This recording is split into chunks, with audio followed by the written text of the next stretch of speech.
Hello. Today General Hospital will reveal the sudden arrival of an unidentified man wheeled into General Hospital after a violent truck accident sent a tremor through Port Charles that no one could quite steady. Nurses had first seen only the aftermath of force and velocity, a face buried behind a deflated airbag's chemical dust, cheeks stippled with embedded glass, a collar darkened by fine streaks of blood that had already begun to oxidize into rust. When the trauma team trimmed away the tatters of fabric and eased back the first layers of gauze beneath the surgical lights, a different shock took hold, one not bound to medicine but to memory. The contour of the cheekbones, the calm set of the brow even in unconsciousness, the severe cut of the jaw that once anchored a kind of quiet heroism, it all looked like Nathan. In a town seasoned by improbable returns and engineered disappearances, the image still cleaved to something sacred and painful. Years earlier, candles had burned out on vigil windowsills, a grave had been dressed with flowers, and the town had learned to speak of Nathan in the past tense. Now a heart monitor's green line rose and fell against the soundproof hush of the bay, tapping out a rhythm that contradicted every eulogy. The question no one wanted to voice hung in the oxygen-rich air. If the man was Nathan, why now, and through what corridor of fate or manipulation had he found his way back to these doors with a head injury that threatened to erase the very map that might explain it? In the first hours after the accident, General Hospital became both fortress and sieve. Information moved through it with measured caution as if each syllable could tip the balance between miracle and misread. Harrison Chase had answered the call from Lulu and found a scene stripped of narrative comfort, a single vehicle, its front end pleated into the guardrail, an empty two-lane stretch with no skid shadows from a second driver, no witnesses waiting in flashing hazard lights, no phone footage to anchor the chronology. Silence, asphalt, a damaged truck, and a man unconscious behind the wheel had been all that stood in for a story. The loneliness of the road expanded into the hospital's corridors, where speculation took the shape of withheld eye contact and clipped steps. In admitting, Elizabeth compared time stamps with Lucas, and both landed on an odd constellation of names and schedules. Britt had checked in earlier for a conversation with Terry and Portia about her return to work, a bureaucratic errand that now read like an omen. The alignment felt too neat for coincidence in a town that had learned to see patterns where others saw noise. In Trauma 1, protocol had its say. A rapid neurological survey identified pupils sluggish to light, an uneven motor response, and a flexion that suggested cortical insult. CT scans rendered the impact visible in grayscale. A contusion arcing over the left temporal lobe, microhemorrhages spangling the white matter like a constellation, early edema threatening to push healthy tissue aside. The team debated the edge between vigilant waiting and surgical intervention and chose the narrow path of aggressive medical management, osmotic therapy, close intracranial pressure monitoring, or respiratory strategy gentle enough to protect but firm enough to oxygenate.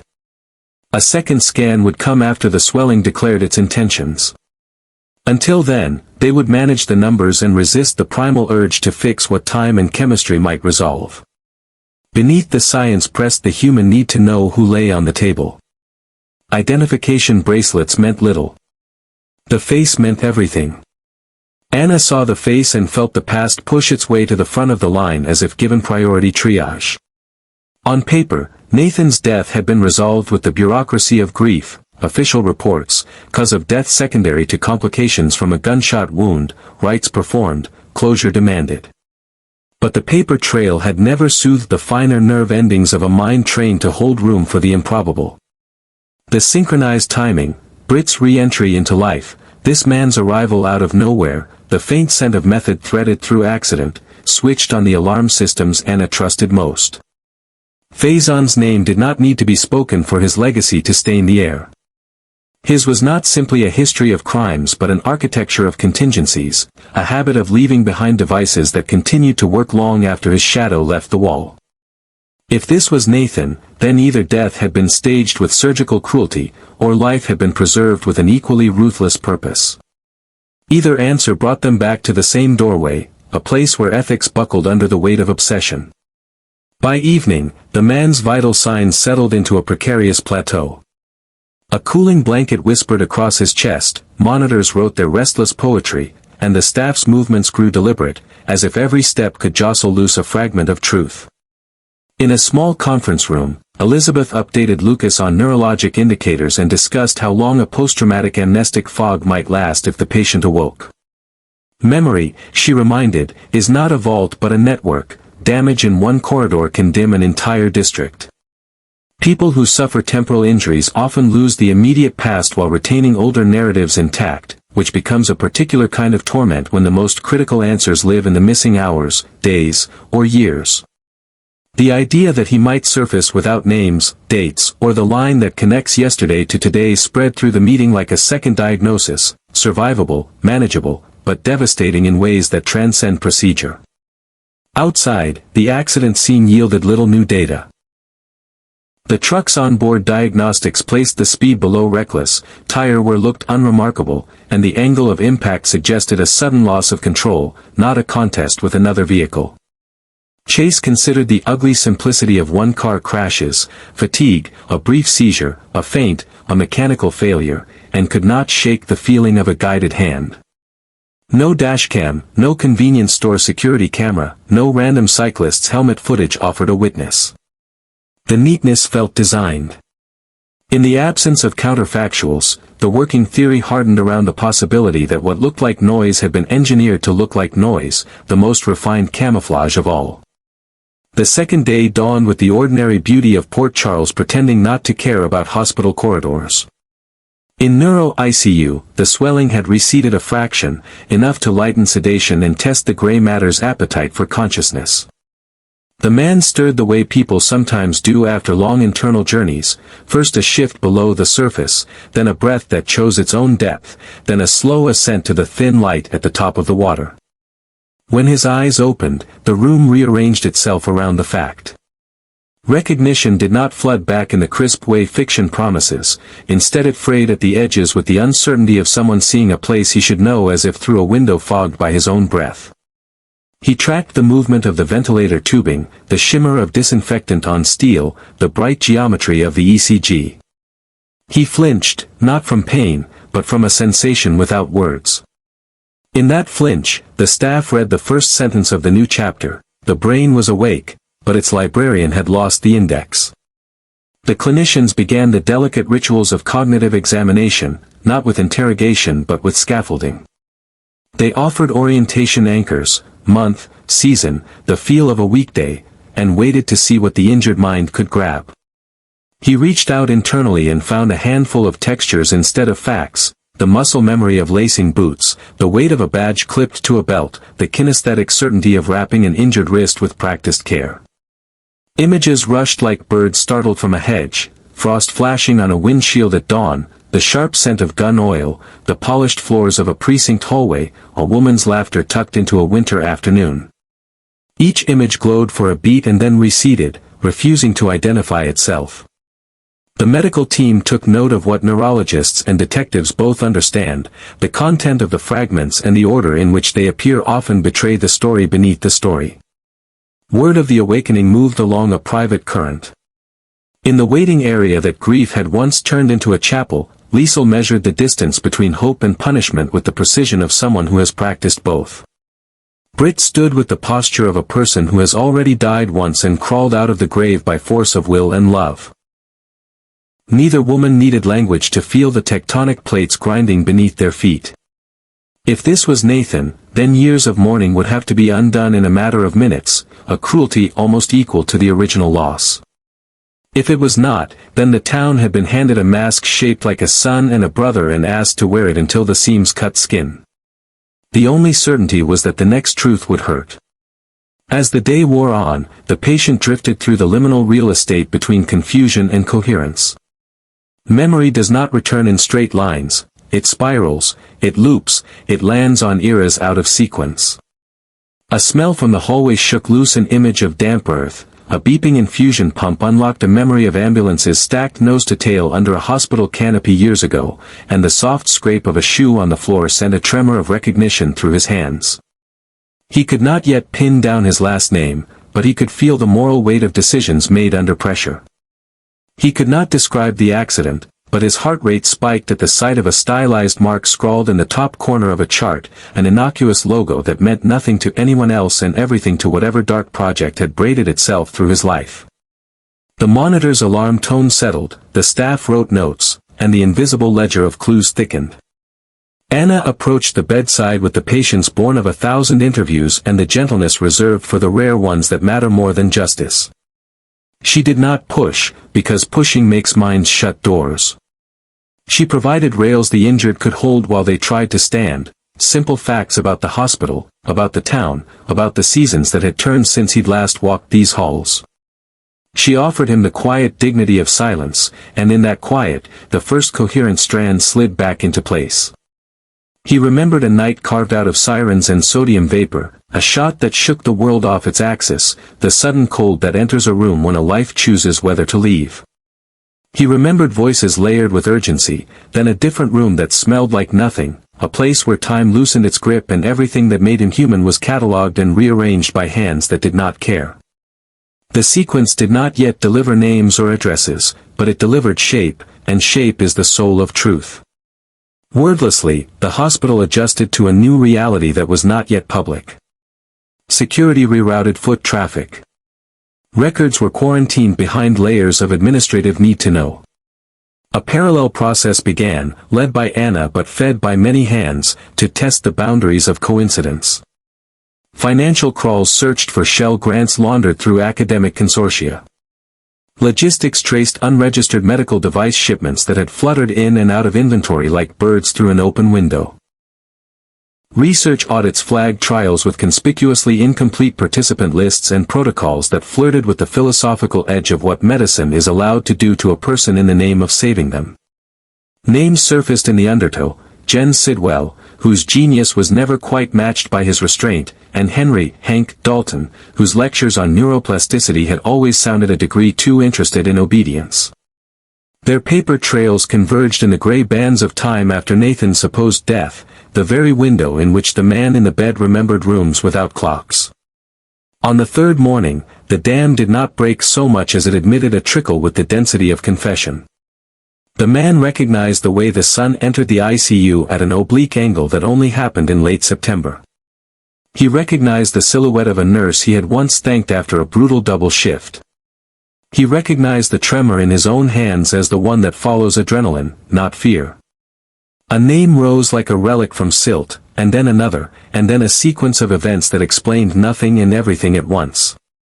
Years earlier, in the hours after the shooting, the story had forked. The official path, the one Port Charles had followed to a graveside, had been engineered. A different path had led to a facility whose existence relied on the maintenance of multiple fictions. There, a biological sleight of hand, assisted by cutting-edge life support and an appetite for moral risk, had made it possible to keep a man alive while convincing a town he was gone. His survival had been purchased with autonomy. His memories had been partitioned like a hard drive. His body had been rehabilitated to utility. When the program required influence, the program used him as a conduit, sending instructions through encrypted channels to those who believed they were serving a benefactor and not a prisoner. The meaning of this admission was not lost on anyone who heard it. Liesel's composure fractured along a line already weakened by time, and the tears that followed were not simply for the son she mourned and the man she may have gotten back, but for the monstrous arithmetic that had made such a trade possible. Britt stood as if bracing for the blowback of choices she herself had made while trying to navigate the moral fog, procedural signatures, consent forms signed in rooms that felt safe at the time, collaborations that had seemed like progress until the bill arrived. Grief, relief, rage, and a strange species of gratitude collided inside a space too small to hold them. None of it changed the fact that he had been used, and that survival had been both a gift and a leash. In the aftermath, action took the place of paralysis. Anna assembled a discreet task force with the contradictions this town excels at holding: doctors who refuse to harm and know exactly how harm is done, officers who understand the limits of law and the ways those limits can be expanded without breaking. The team mapped shipments, subpoenaed anonymized datasets, and overlaid every unexplained equipment purchase with the calendar of the town's tragedies. They asked unromantic questions about money. They traced a clinical trial's missing subjects to a list of presumed dead, then drew a line through it to the bed in neuro ICU. They found a donor account whose generosity seemed to swell whenever rumors of resurrection began to circulate. They sorted rumor from pattern and called pattern by its truest name.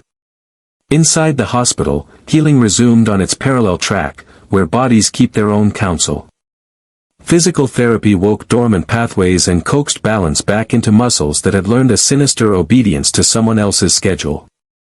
Occupational therapy reintroduced the familiar rituals of life at a measured pace, a toothbrush placed in the correct dominant hand, a cup lifted without tremor, a corridor walked without a chaperone. Speech therapy tested recall and association, locating the weak rungs in the ladder between thought and word and reinforcing them one by one. With each small victory, the past surrendered another square inch. With each return of strength, the man in the bed claimed another bit of his name.